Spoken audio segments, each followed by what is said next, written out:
Heinrich hertz आधुनिक विज्ञान के इतिहास में एक अत्यंत महत्वपूर्ण नाम है, जिन्होंने विद्युत चुंबकीय तरंगों इलेक्ट्रोमैग्नेटिक वेव्स के अस्तित्व को प्रयोगों के माध्यम से सिद्ध करके दुनिया को एक नई दिशा दी। उनका जन्म 22 फरवरी 1857 को जर्मनी के हैम्बर्ग शहर में हुआ था। उनके पिता गुस्ताव हर्ट्ज एक वकील और सीनेटर थे, जबकि उनकी माता अन्ना एलिजाबेथ एक शिक्षित और समझदार महिला थीं। बचपन से ही हर्ट्ज बहुत जिज्ञासु और मेधावी छात्र थे। उन्हें गणित, भौतिकी और इंजीनियरिंग में विशेष रुचि थी। हर्ट्ज ने अपनी प्रारंभिक शिक्षा हैम्बर्ग में प्राप्त की और बाद में उन्होंने ड्रेसडेन तथा म्यूनिक के तकनीकी संस्थानों में इंजीनियरिंग की पढ़ाई की, लेकिन जल्द ही उनका झुकाव सैद्धांतिक भौतिकी की ओर बढ़ गया। उन्होंने बर्लिन विश्वविद्यालय में प्रवेश लिया, जहां वे महान वैज्ञानिक हर्मन वॉन हेल्महोल्ट्ज के मार्गदर्शन में अध्ययन करने लगे। हेल्महोल्ट्ज के प्रभाव ने हर्ट्ज के वैज्ञानिक जीवन को गहराई से प्रभावित किया।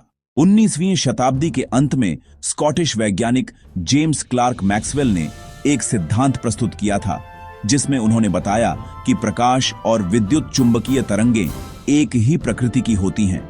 हालांकि यह सिद्धांत बहुत महत्वपूर्ण था, लेकिन उस समय तक इसे प्रयोगों द्वारा सिद्ध नहीं किया गया था। यही वह चुनौती थी जिसे हर्ट्ज ने स्वीकार किया। 1880 के दशक में हर्ट्ज ने कई महत्वपूर्ण प्रयोग किए। उन्होंने एक विशेष उपकरण बनाया जिसे स्पार्क गैप ट्रांसमीटर कहा जाता है। इसके माध्यम से उन्होंने विद्युत चुंबकीय तरंगों का उत्पादन किया और फिर एक रिसीवर की सहायता से उन तरंगों को पकड़ने में सफलता प्राप्त की। उन्होंने यह भी दिखाया कि ये तरंगें प्रकाश की तरह परावर्तन, रिफ्लेक्शन, अपवर्तन, रिफ्रैक्शन और विवर्तन, डिफ्रैक्शन जैसे गुण प्रदर्शित करती हैं।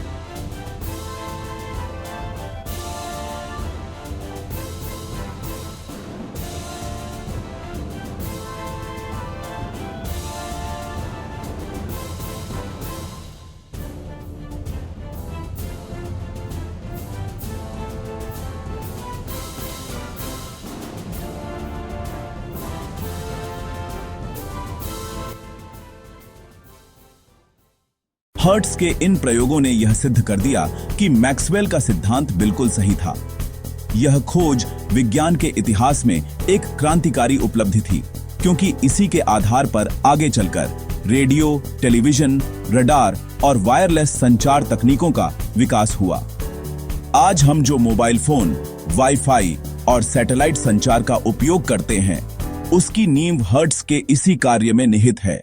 हर्ट्ज ने केवल विद्युत चुंबकीय तरंगों पर ही नहीं, बल्कि फोटो इलेक्ट्रिक प्रभाव, फोटो इलेक्ट्रिक इफेक्ट पर भी महत्वपूर्ण कार्य किया। उन्होंने पाया कि जब पराबैंगनी प्रकाश, अल्ट्रावायलेट लाइट, किसी धातु की सतह पर पड़ता है तो वह इलेक्ट्रॉनों को बाहर निकाल सकता है। यह खोज आगे चलकर अल्बर्ट आइंस्टीन के लिए बहुत महत्वपूर्ण साबित हुई, जिन्होंने इसी प्रभाव की व्याख्या करके नोबेल पुरस्कार प्राप्त किया। हर्ट्ज के सम्मान में आवृत्ति, फ्रीक्वेंसी की एसआई इकाई का नाम हर्ट्ज रखा गया। यह इस बात का प्रमाण है कि उनका योगदान विज्ञान के क्षेत्र में कितना महत्वपूर्ण और स्थायी है। आज हर सेकंड होने वाले कंपन या तरंगों की संख्या को हर्ट्ज में मापा जाता है। हालांकि हर्ट्ज का जीवन बहुत लंबा नहीं रहा। वे केवल 26 वर्ष की आयु में 1 जनवरी 1894 को इस दुनिया को अलविदा कह गए।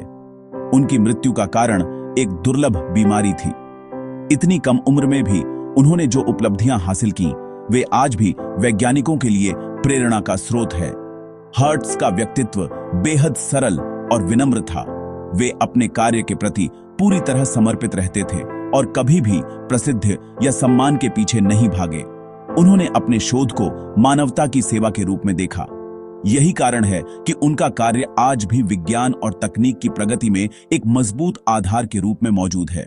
यदि हम आधुनिक दुनिया को देखें तो पाएंगे कि हर्ट्ज के बिना हमारी जीवन शैली बिल्कुल अलग होती। Internet, radio, TV, mobile, network, ये सभी तकनीकें उनकी खोजों पर आधारित हैं। इस प्रकार हर्ट्ज केवल एक वैज्ञानिक नहीं थे, बल्कि आधुनिक संचार क्रांति के जनक भी कहे जा सकते हैं।